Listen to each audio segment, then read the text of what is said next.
Bienvenue dans un nouvel épisode du podcast Droit de l'immigration. Je suis l'avocat Fabio Locherbo. Aujourd'hui, nous examinons une décision très concrète concernant les travailleurs étrangers détachés en Italie par des entreprises étrangères, ainsi que les limites du pouvoir de l'administration dans les procédures de renouvellement des titres de séjour. Il s'agit d'un arrêt du tribunal administratif régional des Marches, publié le 2 avril 2026, relatif au recours inscrit au numéro du rôle général 454 de 2025. L'affaire concerne un travailleur étranger entré régulièrement en Italie pour exercer une activité hautement qualifiée dans le cadre d'un détachement d'entreprise.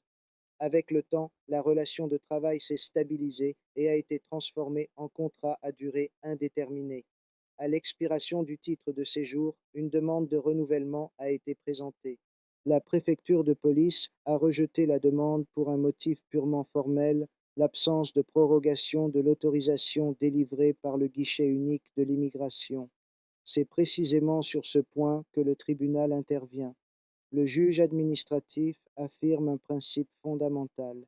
Il est illégal de refuser le renouvellement d'un titre de séjour lorsque le seul élément manquant est un acte administratif qui aurait pu être acquis, surtout lorsque la situation substantielle du travailleur est pleinement régulière. En l'espèce, le travailleur avait toujours exercé son activité auprès de la même entreprise, disposait d'un contrat de travail à durée indéterminée, n'avait pas dépassé la durée maximale de 5 ans prévue pour le détachement et ne présentait aucun profil de dangerosité ni d'irrégularité.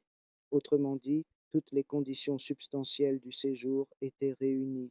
Le tribunal rappelle également un principe classique du droit administratif. L'administration ne peut se limiter à relever une irrégularité formelle lorsqu'elle dispose du pouvoir, mais aussi du devoir d'acquérir les éléments nécessaires conformément aux principes de coopération et de simplification administrative.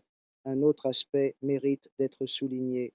Au cours de la procédure, l'administration a tenté de justifier le refus en introduisant une nouvelle motivation relative à la qualification du travailleur.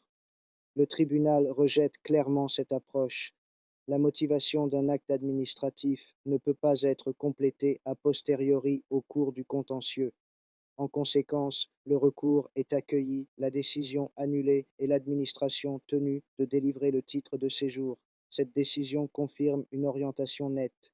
En droit de l'immigration, comme en droit administratif en général, la substance doit prévaloir sur la forme, surtout lorsque l'étranger présente une situation stable et régulière, notamment sur le plan professionnel, et surtout, il n'est pas acceptable que l'individu subisse les conséquences des retards ou des inefficiences de l'administration. À bientôt pour un prochain épisode.